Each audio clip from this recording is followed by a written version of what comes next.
So once again, I've developed another problem. So this is like a few problems I've had since I bought this car already, which is probably more problems than I've had than other cars where I've decided to modify them instead of have problems, which may have created problems, but this is just actual problems. So yeah, I took the car to work, and when I finished work, it wouldn't start. The battery was kind of flat. Well, I mean, it was sort of turning over. It wasn't enough juice there to actually fire it, but it was turning over. Okay, so I had to leave it there. I had to get a lift home, and I had to get a lift to work for the next day. And then I took my little jump pack in, which I've got a video of me using this jump pack. Actually, there's a video on this channel about it. It's a tiny little thing, not much bigger than a phone. I jump started the car, and it drove home. So when I got home, I tried to start it again, and it was a little bit slow, but it did actually sort of fire. And I checked the voltage at the battery, and I was only getting like about 11.8 to 12 volts, which is not enough. Normally when you're running and you've got your headlights and everything, you should see like 14 odd volts at your battery. So maybe I'm wrong, I don't know yet, we'll see. But I've sort of decided that the alternator was dead, so I need a new alternator. So here is a new alternator. Brand new off eBay. It was actually cheaper to buy a brand new one than it was to buy a second-hand one off a Mercedes breaker. Strange, but there you go. I mean, obviously this is remanufactured or reconditioned, whatever you want to call it, but it's new, it's got warranty, I guess, and it's in a box. It's a Lucas part number, which is the part number that I got from the second-hand advert on eBay. So I used that advert, went, that's expensive. Used the part number, went, oh, that's a bit cheaper, so I bought that one. So now we've got to go and remove the old one. But first thing we're going to do is we're going to take the battery off. Yeah, so first thing I'm going to do is I'm going to remove the battery, and I'm going to put it on the little reconditioning thing that I've got to charge it and kind of recondition it just in case it's deteriorated. It doesn't look like an old battery, don't get me wrong, it looks like a fine sort of couple of years old max battery, but this car's sort of sat around a lot. It's not really done a great deal, so it can only help, can't it? Plus, by the time I've got it on the reconditioner, I've probably got the alternator changed, so I'll be ready to fire up and try. That's the plan anyway. So we'll get ourselves out in the cold because it's about to be a storm tomorrow, so I kind of do is getting this done today as fast as possible, but I'm probably going to take 4 days or a week like normal. But right, let's go and get the battery off, get that in charge, and then start dismantling stuff for the alternator. I believe, looking at it, it's going to be dead easy. I say that now, it's probably not going to be, but it looks easy. Let's go and try and do it. Yeah, so looking at it for a job, it shouldn't be too difficult to do because it's quite literally there and there's just space around it, so it should be relatively straightforward to do. I don't need to take that belt off, luckily, but I have ordered a new one which hasn't turned up yet, so what I'll do is I'll put the new one on at a later date if I need to. Shouldn't really be a problem, but yeah. So take the battery off and then charge that up. Then I can start doing this, which doesn't look like it has many bolts at all. There's one there, obviously, and you can see that it's got like a ratchet system for its tensioner. So that's pretty cool. And there'll be a bolt at the bottom. So slacken the belt off, and then remove the bolts, and then remove the alternator. So this is my amazing piece of China technology, intelligent pulse repair charge, which I need to put onto recovery. There it is. So that's now pulsing recovery. So it drains the battery and then recharges it slowly, which sort of recovers it allegedly. I've used it before on some Odyssey batteries and it worked spot on. So just to make sure, like, because America have banned TikTok, so what I've done is I've actually made sure this is not connected to my Wi-Fi and it isn't going to send the data of my battery to China, because you never know, they could be spying on me through this charger. That's a bit worrying really. So that's not connected to any Wi-Fi. And I don't really know what it wants to do with the details of the charge of my battery, but you never know. So safety first, conspiracies and that. Don't connect to anything, just the plug socket, which might be connected to China as well, because that's probably where that was made as well. And probably the battery, although maybe not. No, probably not. So now let's go and take the alternator off. Enough conspiracies for today. So the alternator's out. I actually didn't really film much of this because I expected this to be like a couple of bolts and a piece of piss. And it decided to fight me back. Basically, this bolt here was an arse. I'll go and explain why in a minute. Maybe it's my own stupidity looking at the bolt. I should have thought about this before I pissed around and wasted a bit of time. But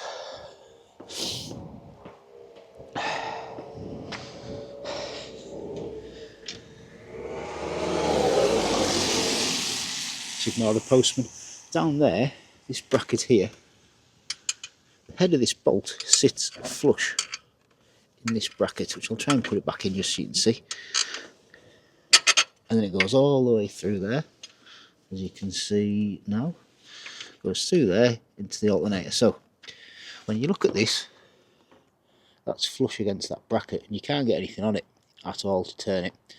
So I tried to take a bolt out of here and a couple of bolts out of there to remove this whole bracket, but couldn't do that. Even when I took the bolt, I couldn't get anything on that, so it wouldn't have mattered. And then I was looking to try and put some nuts on the threaded end so I could spin it this way, but it turns out you don't need to, just give it a tap with a hammer and it slides out. So yeah, so basically you've got an adjuster on the top of your alternator, slacken that and that gets your belt loose so you can pull your belt off. And then there's one bolt that goes through there, holds the top bracket onto there, and that's all it is that holds the bottom of the alternator on, is one big bolt. That's the alternator out. Now I need to work out how to put the adjuster on the new one.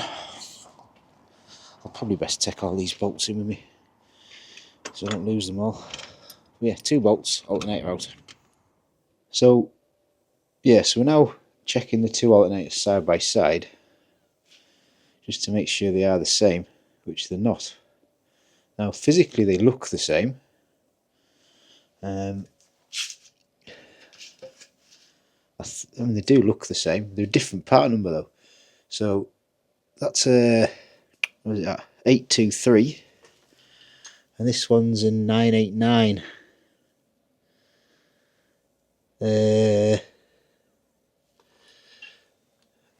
But they do seem to be the same.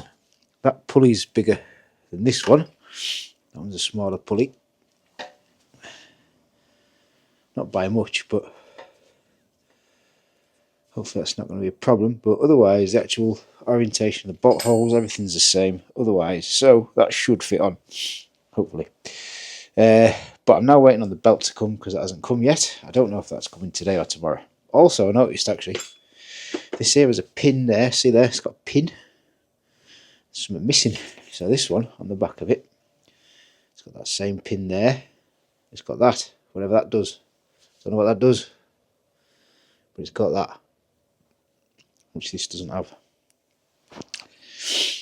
Interesting. But yeah, the plug's the same, and everything else is the same. So that looks the same, or similar anyway. So should be alright, I'm guessing. But I'm going to wait up until the belt comes, I think, before I try and put it on. I think that's the best plan to do anyway. I suppose I could loosely bolt it on with one bolt and then, yeah, I could probably put it on with a bolt and then see. So I need to work out if this top adjuster is going to fit as well. I'm hoping it does. So just need to remember which way was the top adjuster. Shoot, it was that bit. Yeah, it was that one. So this needs to fit over there, which it does. So that's a good start, I think. Yeah, let's fit in there. Yeah, so that's a good start anyway. So got that fitting okay. Yeah, I'll tell you, that's what I'm going to do. I'm going to go and reattach it with the bottom bolt in, and I'll put that in loose, so it's not really actually in, but it's in. Just no tension on it. It's the best way to do it. This here, this is like a crank. See the castellations on there? It's designed to turn in that, like, sort of, see the comby bit on there? But this bolt itself's actually all mashed to pieces. It's not even my doing. All the teeth are kind of missing off it, but I guess the one thing that's good about that is it's quite a long bolt anyway. And as long as I can move this freely, I can always just lever it across and then, you know, nip it like you used to do in the old days. Because on Vauxhalls and that, you don't have some sort of ratchety type tension. You just basically pull it across with a screwdriver or a lever and then just nip it up. So I'll just do it that way if I have to. It's not really a problem. So let's go and attach this back into the car with the bottom bolt in, and then we'll start putting the other bits back on and then wait for the belt, which hopefully will be in a day or two. I'm a bit sad it's not come because I could have finished this job. So there we go. That's the new alternator fitted. Shiniest bit of the car. That from the wheels. I'm still waiting on the belt coming, but I've rested the old belt on. That belt's perfect size, and that's the size that I've ordered. So Just need to wait for that coming. Hopefully tomorrow. Probably not going to be though. The battery should also be reconditioned by then, and then we can go get the car working again. So that wasn't actually really bad. Basically, if I had known about hammering that threaded bolt through from the other side, it probably would have saved me an hour. I probably would have done in minutes because it was really easy. Typically. Right, so now we've got the alternator back on, and we've put a belt back on it as well. And the belt we went for was 1005 by 10. The one that came off was actually 1000 by 10, but I'm sure the extra 5mm or whatever it is won't hurt it, because you've got adjustment in the alternator, but it fits fine. So that's all that done, and the battery is now back on. So now we can go and see if the car will start, and hopefully the battery's now charging. Hopefully it wasn't just the battery all along, but doesn't look that old, and I've reconditioned it on my battery charger, so hopefully that'll be okay. So, I mean, we should have power because the battery is charged, but we do have lots of power. Knock that off. Starts nice.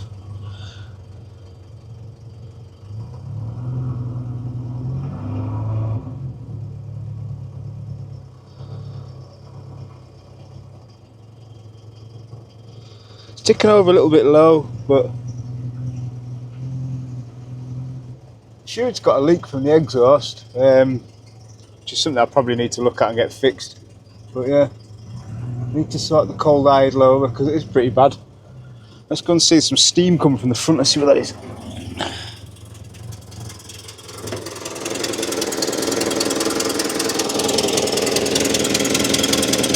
It's probably just where all the water's landed on it. Open the bonnet.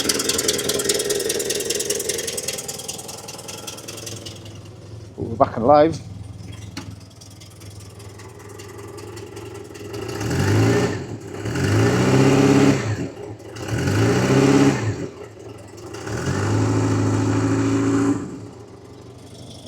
And no battery lights, so that's a positive. We'll call that job complete.